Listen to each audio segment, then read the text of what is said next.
Hello, everyone. Welcome to the Ice Cold Takes podcast. I'm your host, Joey DeMeglio, and the New York Rangers continue to make fans suffer.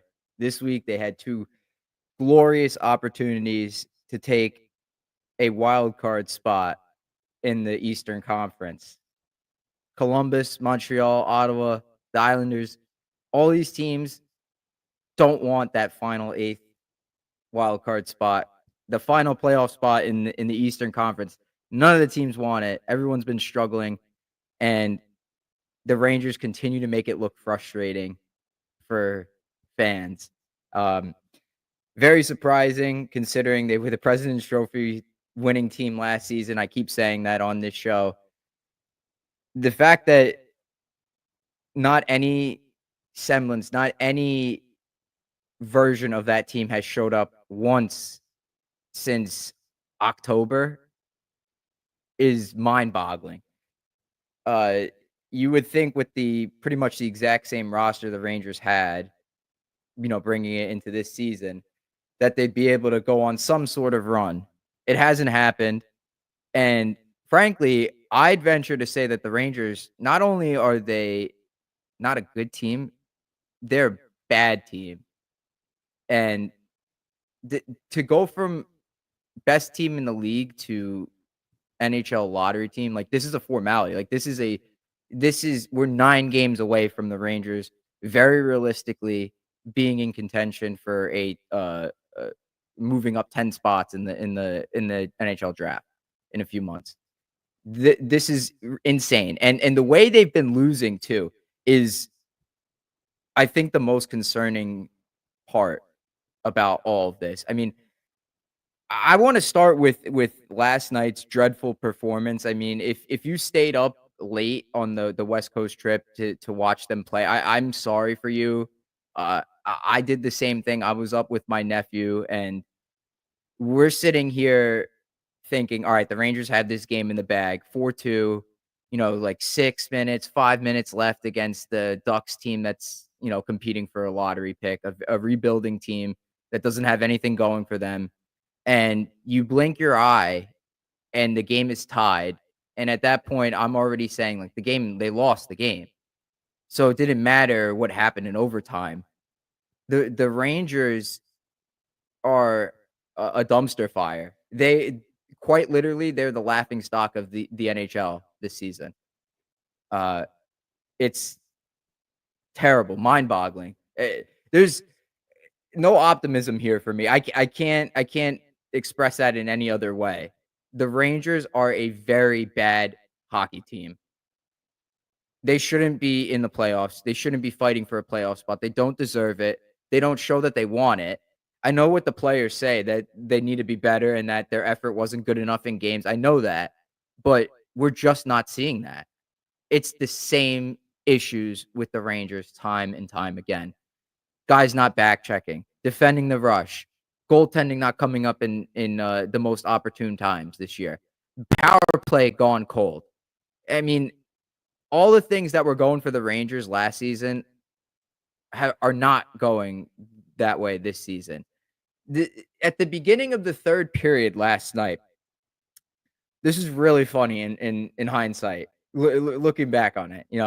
Sam Rosen, as he always does before the period start, he always asks Joe Micheletti, "What do you look for here in insert period number here, Joe? What do you look for here in the third period, Joe?" And Joe says, "Play risk free. Take risk completely out of your game. Anytime you have an opportunity to get the puck out, do it, even if you ice it. Just get the puck out, make them go 200 feet, retrieve the puck. You're a veteran team. Make veteran plays." This is what Joe Micheletti was saying. And the Rangers proceed to do the complete opposite of what Joe said. They they gave up 3 goals in the third period against an inferior Anaheim Ducks team. 3 goals. It wasn't like sustained offensive pressure either. These were like plays these came off of plays where if you truly are a veteran team and you make the responsible play, those goals don't happen. Not to mention, the Rangers had, what was it? How many power play opportunities did they have last night? In the third period alone, 5 or 6 maybe. The Ducks gave them all that power play time, and the Rangers came away with 1 power play goal. 1. That is atrocious. That's how you lose a game. I'm looking at these stats now. Let's see, box score. No. It's gonna be in summary. Oh my goodness. The Rangers didn't even take a penalty in the third period. The Ducks took 5 minor penalties. That's oh my god, that's 10 minutes. 10 minutes of power play time. And you can't get more than 1 goal on that? You can't put the team away? I mean, if you can't get more than 1 on an inferior team, what are you doing? The 24-25 New York Rangers killed Optimistic D. Okay.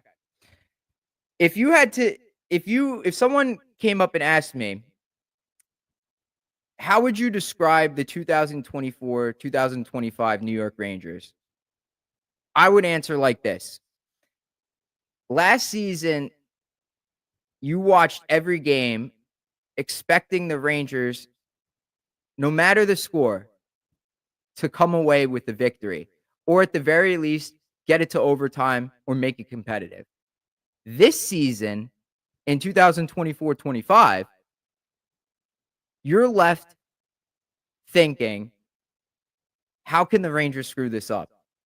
You're expecting the Rangers to screw this up. The 180. Asinine. Unreal, man. Like, I could be over here throwing water bottles, breaking my computer, breaking everything in my house, throwing the remote, and after that game last night, I could be so pissed off about it. But you know what? I mean, I've just come to expect it from the Rangers. They've had no shortage of these kinds of losses this season, and those kinds of losses have come in the new calendar year. Within the past month or so, actually. You had that game against Ottawa. You're up 3-1 with 10 minutes left in the third period against the team you're battling it out for a playoff spot in the Eastern Conference. And you let them win. You let them come away with 2 points.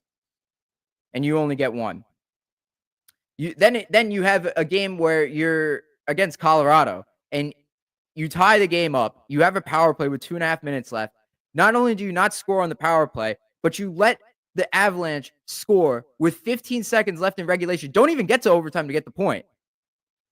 That's another one of those bad ones. And to top it all off, last night's game was far and away, I cannot emphasize this more, the worst game I've ever seen the Rangers play. The worst, period. Poorly managed all around. Every single player is at fault for this. I mean, if you're a veteran team and your veteran players are making mistakes like they did in the third period, go back and watch goals, the third and fourth goals the Ducks scored. Go back and watch them. Brodzinski, a neutral zone turnover, had an opportunity to get the puck deep. What does he do? Turn it over. They go the other way and they score. The tying goal, less than 2 minutes left. Like, as the power play is expiring, all 3 of your forwards get caught and they go the other way on not just an odd man rush. That's a 4-on-2 rush the other way. The defenseman joined and tied it. That's not a veteran team. If you're a veteran team and your veteran players are making mistakes like that, then they probably aren't very good veterans, which means you should be playing your younger guys. Because if you're so worried about your younger guys getting you into a sticky situation, well, look at what you already have. Your veteran guys aren't making it safe for you. They've been playing like that all year too. All year. Your reliable guys have not been reliable. I've been saying it since November. This loss, I mean, I I tweeted about it. I said normally I would say I can't believe they lost, but just seeing how the Rangers have played in this month and really this season and how things have gone and how the third period last night transpired with all those penalties that the Rangers wasted away. I just I just expect this. The Rangers are not a good team. That is my takeaway from this. The Rangers are a very bad hockey team.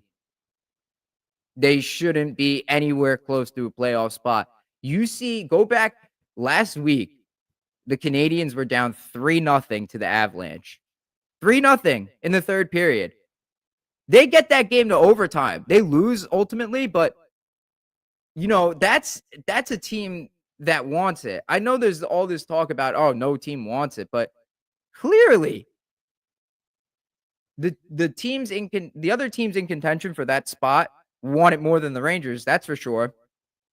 The Rangers don't want it. It's not worth getting angry over, Matt says. This is the first season that I've watched the Rangers with no emotion, literally from game 1 to the end. It's really difficult. Yeah, it's hard. It's hard to make sense of all of this. And you really expect nothing to change too. Like, I've been saying that I need an overhaul in the front office and the coaching staff. Like everything, like new players, new coaches, new executives, everything. I know it's not going to happen. So, I mean, like why even stress over it? The good thing about it is baseball is back. And all you Yankees fans can suck it. Juan Soto's a New York Met, and he's already coming through for them. Yeah, I know he struck out in game 1 with a chance to do some damage, maybe get that game tied up. But man, I don't care. You see what a, a- this is what I like about the Soto thing, and I'm going to tie this into the Rangers. The Mets, I felt last year, very good team at the end of the season. Like I love everything about them, right? Very good lineup. They have like the team's all built around Lindor, obviously. But they didn't have that. They needed a complement to Lindor, like a superstar complement. A guy that's like all about him, like a selfish guy.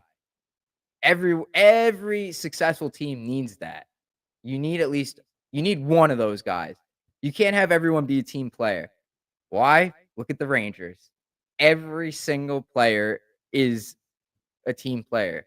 There are no assholes on the Rangers except for JT Miller now. That's what the Mets are getting with Juan Soto. Did you see what he said? He said he's the best hitter in baseball. Like that's ballsy. Like that doesn't happen. You don't see Shesterkin go out and say I'm the best goalie. Something like that. You don't see Panarin say I'm the best left winger. Screw you, Rantanen. You don't see that. Like that that's what the Rangers need. I need someone that's good and knows they're good and knows they're like the best. Too much of this we nonsense. Like I know it's a team sport.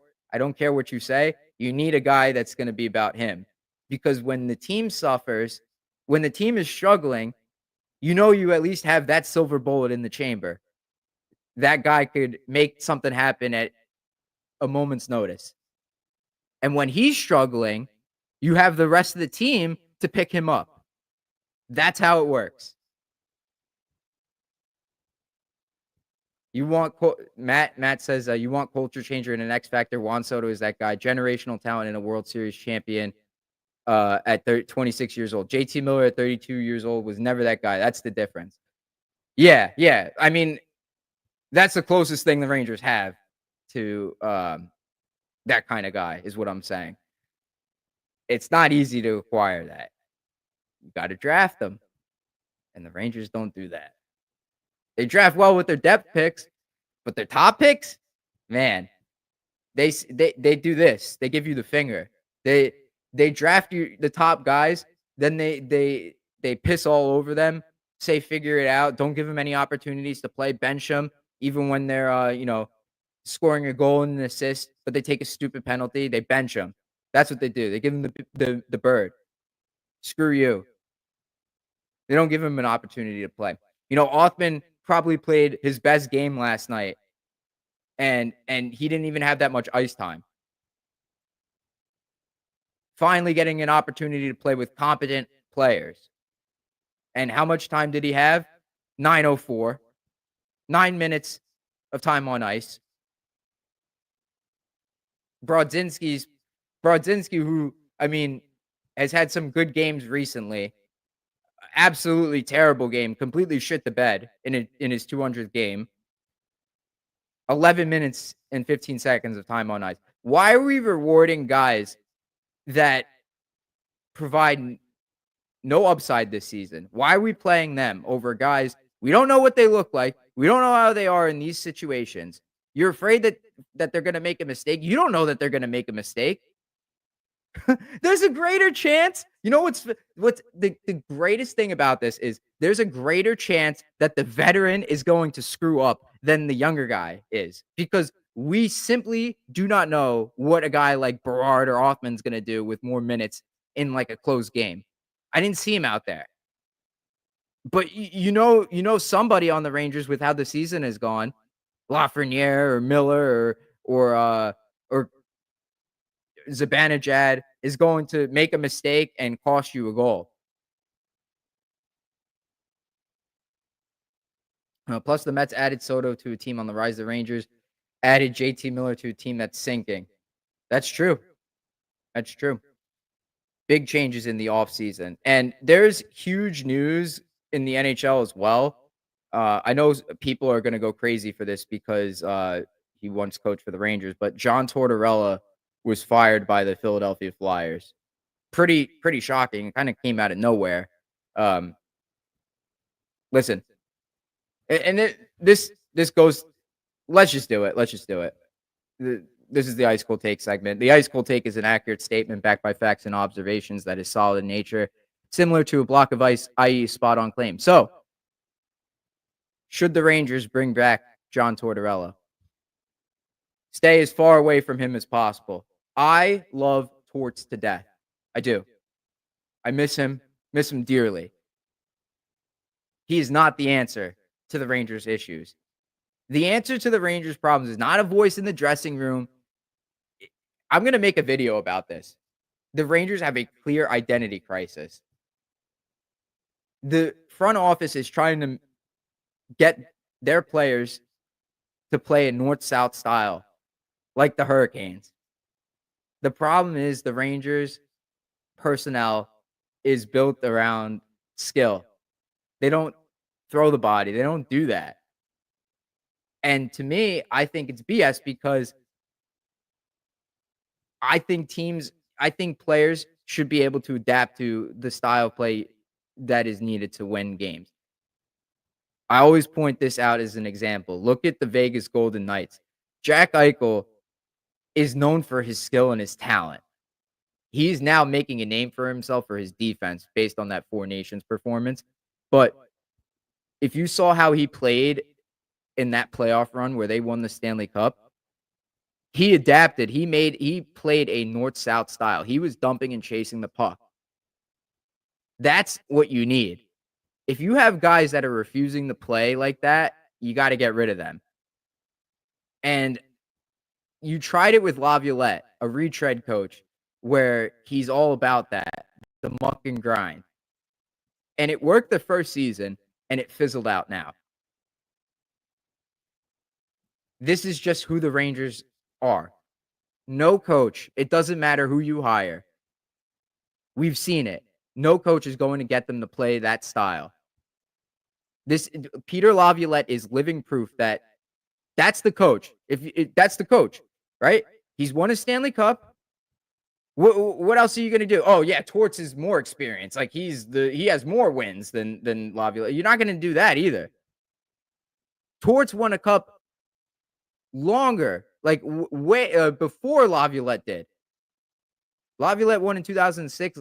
Tortorella won in 2004. That was his last Stanley Cup.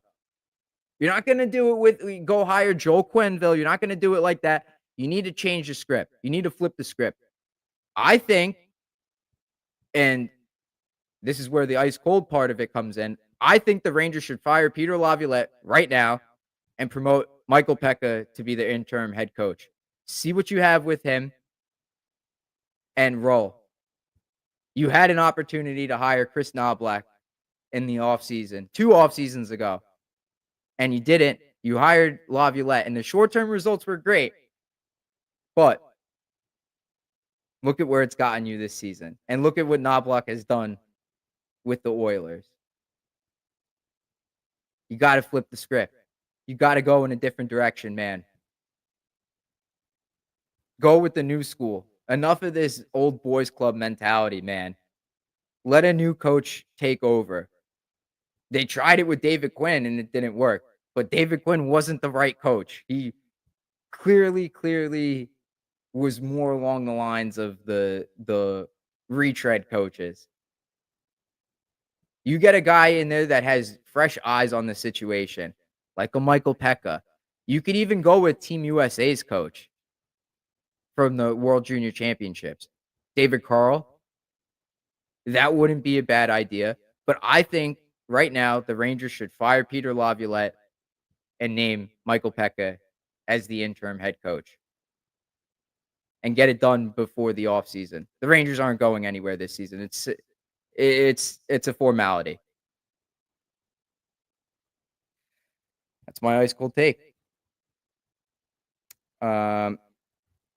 Matt says the Rangers need a complete teardown and coaching changes, not fixing things. That I agree, especially if Drury's going to be in charge of picking that next coach. Drury must go. The problem is I don't think Drury is going anywhere. I think James Dolan has a lot of faith in Drury. We'll see at the end of the season. Like, if you're hoping for major changes to the Rangers, you got to be hoping that the Rangers miss the playoffs. And if they do, a big thing that came up is that if the Rangers miss the playoffs and it's a top 13 selection, they have the option of sending that pick to the Penguins. It doesn't just automatically get transferred over to them. It does if it falls outside the top 13. So if the Rangers are the 14th ranked team, let's say, it automatically goes to Pittsburgh, the 2025 first round pick. And we keep our first round pick next year. But if it's top 13, protect it. If it's in the top 13, let's say the Rangers finish 13th, they don't win the lottery. The Rangers could decide to hold on to that pick and trade next year's first. I don't agree with that. If you win the lottery and you move up 10 spots, I mean, depending on where you finish in the season, and maybe if you draft James Higgins, I'll keep the pick. Matt also says nothing will change if Drury is still in charge, and I got a bad feeling he's not getting fired. Dolan loves him for some reason. Yeah, that's what I'm saying. And unfortunately, I think James Dolan is the only person that has the ability to fire Chris Drury. At the very least, I think there needs to be a president of hockey operations. I think Drury's ideas, he hasn't gotten fleeced too many times in trades. Like, he's gotten good value back. Like this year alone, I thought getting Morgan for Kakko was really good value, plus a draft pick. And getting Vakanainen and a draft pick for Trouba was a steal. No salary retention at all. But I just think that his eyes on what he thinks are like the winning hockey players, the players that are going to make the biggest impact, the biggest difference, are not what we envision. Like, go back to his first offseason. He wanted to make the Rangers a harder team to play against. Who did he get? He got Ryan Reeves. He got Barclay Goodrow. He traded for Sammy Blais. He signed Dryden Hunt. None of those guys worked out. So there's a discrepancy there. Yeah, you want to be a harder team to play against. I agree. But those aren't the guys you settle for. You gotta spend to get those guys. Like, I've been banging the drum for a guy like Brady Tkachuk. If he becomes available, I think you should be trading everything you have for him. I don't care. Nobody is untouchable. I'm done with it. Done with it. If it's a young player that has that amount of impact, trade everybody. That means Fox, Shesterkin, Perreault, Lafreniere, Othman, all those guys. You missed out on Eichel. You missed out on Matthew Tkachuk. They don't become available often. There's your lesson to be learned there. And if they become available in free agency, there's no guarantee you get them. They might have a preference to play somewhere else and get a competitive offer as well. So to me, to fix the Rangers, it starts at the top. Right? Like, yeah, I'll say it. I'll say it. I think Chris Drury should be canned for the way this season has gone. I needed him to be even more ruthless. I don't know if I mentioned it on last week's show or the week before. It's almost like what Drury did in the offseason, you needed to see more of that. Like, and the fact that he didn't put his foot down all the way with the Trouba thing made matters worse. It was gonna be bad either way, but it would have been less bad if he just had gone through with it and put him on waivers. Then he would have been able to make changes, and he wouldn't have been, hopefully not. He hopefully wouldn't have been stuck in this mess that the Rangers are in right now. They just suck. The Rangers suck. That's it. They suck. There's no other way to put it. I'm done. Like, I've lost a lot of faith in the team. That's why I think a guy like Michael Pekka, or a guy that has not coached in the NHL once, uh, would do. Look at what Spencer Carberry is doing. You got to stop with making the immediate impact. You have to stop. People will buy the tickets. They will go to the Rangers games, even in the midst of this shit show of a season. They're still selling out the games. They're still getting fans to travel on the road and go to see their games. You could hear the Rangers fans in the crowd chanting Igor last night. If you're worried about the revenue, I would not be concerned. How many times have the Rangers gone to the playoffs in the past few years? How many deep runs have they made? You're getting that money. You have Shesterkin there. You take the step back, man, for the love of God. Please. I know it hurts. I know you can't stomach the pain of not reaching an Eastern Conference final. I don't care about an Eastern Conference final. I want you to get to the end and lift that large piece of silver that I've never seen in my life. I want that. And I don't care if we have to suffer another losing season. I don't care if we're not as good next year. Look what happened to the Mets. The Mets went into last season with zero expectations. Absolutely none. Some people said, like, yeah, maybe this team could sneak into the playoffs. Me, after 2023 and how disappointing that season was, I expected nothing. I had no idea who Carlos Mendoza was. And by June, I'm in love with the team. In love. And now, a year later, they have one of the best players in baseball on their team for the next 15 years. Just take the damn step back and retool, please. Please. You don't have to go full on rebuild and trade Lafreniere too, or Fox. You don't have to do that. Just get rid of the guys that you know are not part of this club's future. You know, the guys that, if you want a north-south style of play, you have got to get rid of the players that do not play that. And I don't care if They've been around the team for forever. These are tough decisions that have to be made. Do you think it was easy for Jeff Gorton to pull the plug on the 2017-2018 season, coming up with that letter? All those runs the Rangers had, and even longer period of contention for the Rangers because they had Lundqvist. That was like they made the playoffs like every year except for 1 year from like 2006 to 2017 because they had Lundqvist. And Jeff Gordon had to make that decision. You think it was easy for him? No. He had to get rid of guys that bled for the New York Rangers, poured their heart and soul out, and it hurt so much for fans. But if you want to make your team better, it's what you got to do. It's necessary. I really wish they didn't trade Zuccarello, but you know what? They had to. Their hands were tied. They just couldn't keep him. They had to trade Rick Nash. I love Nash. He was a great Ranger. They had to do it. You have got to trade Chris Kreider. You have got to trade Mika Zibanejad. I love them. I love their time here, but enough is enough. The team is going nowhere. You can't just keep them around because of sentimental value. And, you remember the good times. Yes, I'll never forget Zibanejad's 5-goal game. Lives in my head forever. That is one of the greatest performances I've ever seen from a professional athlete. Absolutely. But what are you doing for me here and now? I don't care about it. Eastern Conference final run. I want prolonged success. I want to be a true Stanley Cup contender.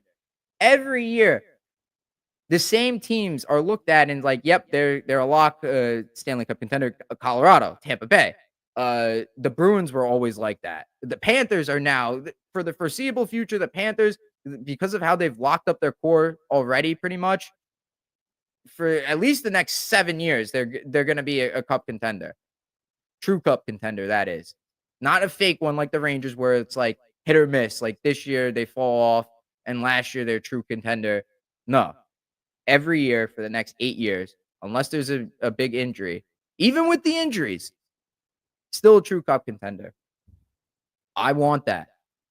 And you got to make some sacrifices. So rip the Band-Aid off. Send the core to the sun. I just don't know how they retool with Igor's contract. Again, another reason why I was fully against paying him. Listen.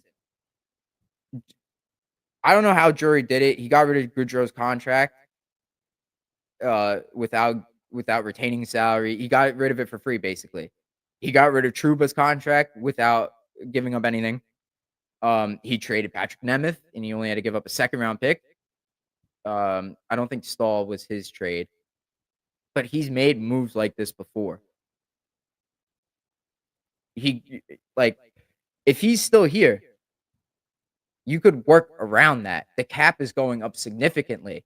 Listen, all it takes is you trade Zibanejad and look at all that cap space that you freed up. Panarin's contract is coming off the books after next season. That's over almost $11.5 million off the books.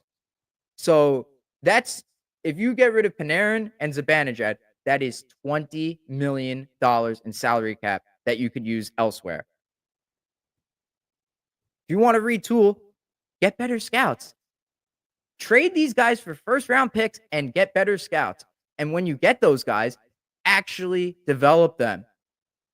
This is what I'm saying. These teams, all these cup contending teams, right? Like the best ones, my favorite ones, I hate them to death because of all the pain they've caused me in the past.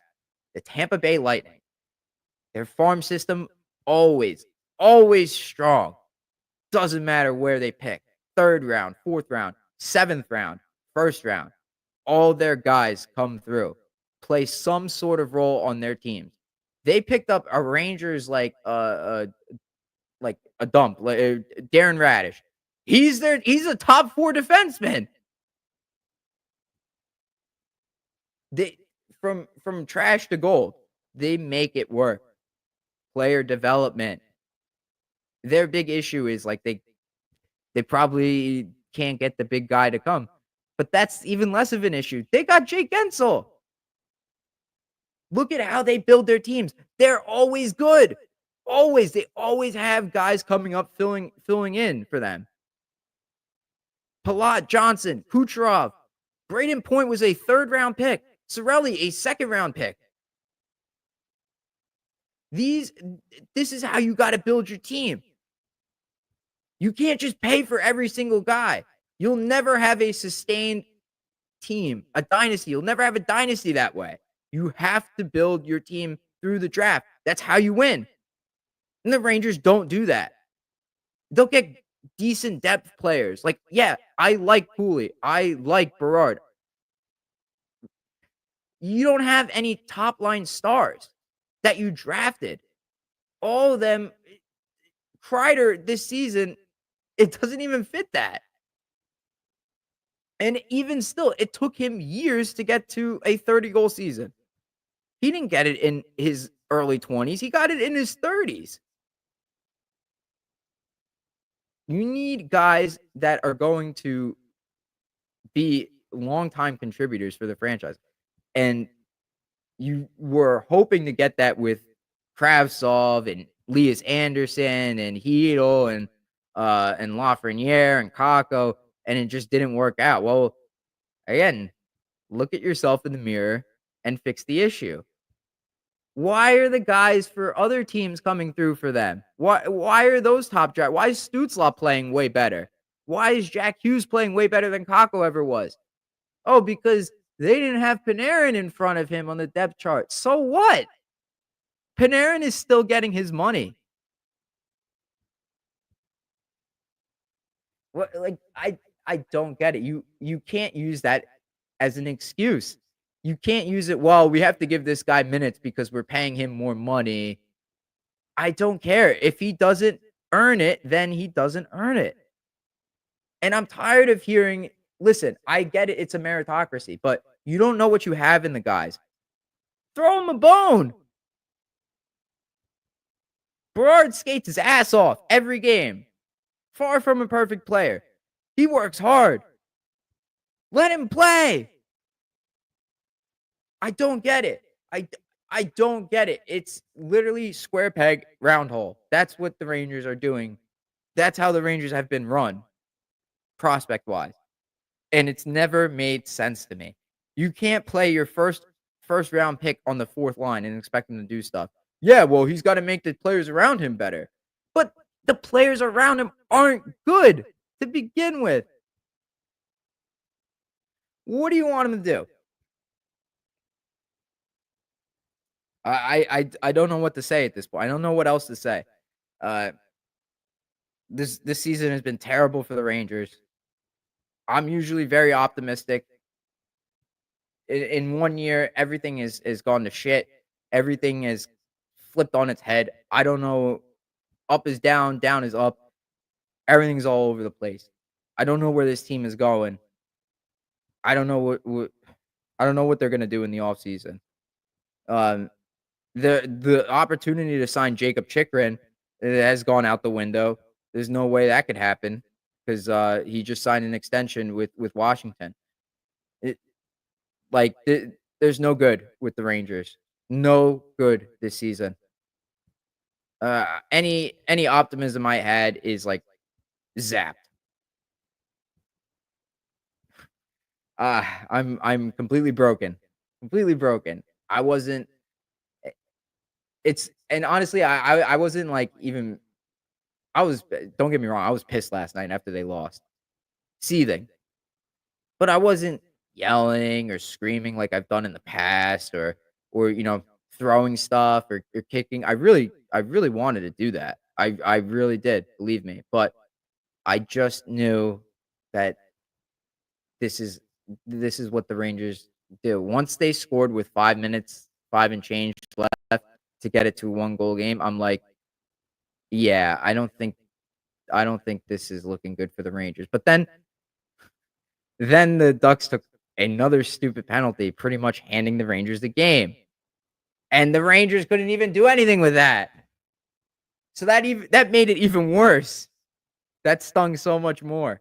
The fact that they had an opportunity to put the dagger in and they didn't do it. There's been so many bad losses this season for the Rangers. It's it's so bad. So bad. I don't know what else to say. I I'm lost. I'm lost, guys. Uh, if I had to summarize though, get rid of Peter Laviolette. I'm sorry. He doesn't have any answers here. And